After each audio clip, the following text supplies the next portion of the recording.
तुमची आणि तुमच्या पार्टनरची कम्युनिकेशन स्टाईल कॉम्प्लिमेंटरी आहे का ऑपोजिट आहे? एकमेकांचं हँडरायटिंग ऑब्झर्व्ह करा आणि समजून घ्या. काही लोकांना त्यांचे ओपिनियन, विचार ओपनली एक्सप्रेस करता येतात आणि काही लोकांना ते करणं खूप अवघड जातं आणि इथूनच मिसअंडरस्टँडिंगना सुरुवात होते. तुमचं हँडरायटिंग बघून कळू शकतं की तुम्ही क्लिअर कम्युनिकेटर आहात का तुमचे थॉट्स बॉटलअप करून ठेवता. तुमच्या आणि तुमच्या पार्टनरच्या हँडरायटिंगमध्ये दिसणारे हे 4 ट्रेट्स ऑब्झर्व्ह करा. पहिला ट्रेट, लेटर्स ओ, ए आणि ईमध्ये जर का लार्ज ओपन लूप्स असतील तर असे लोक एक्सप्रेसिव्ह असतात आणि कम्फर्टेबली कम्युनिकेट करू शकतात, आपले विचार मांडू शकतात.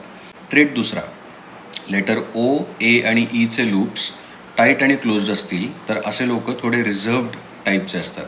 स्वतःचे विचार ओपनली एक्सप्रेस करणं त्यांना खूप अवघड जातं. तिसरा ट्रेट, लाईट प्रेशर हँडरायटिंग असेल तर हे लोक इझी गोईंग कम्युनिकेटर असतात.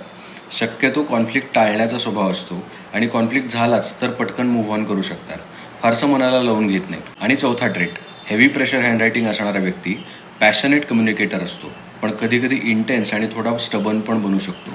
जर तुमच्या पार्टनरच्या हँडरायटिंगमध्ये टाईट लूप्स असतील तर त्यांना ओपन होण्यासाठी थोडा वेळ द्या. आणि जर तुमच्या हँडरायटिंगमध्ये हेवी प्रेशर दिसलं तर कॉन्व्हर्सेशनमध्ये डॉमिनेट न करण्याचा प्रयत्न करा. स्वतःची मतं इतरांवर न लादण्याचा प्रयत्न करा.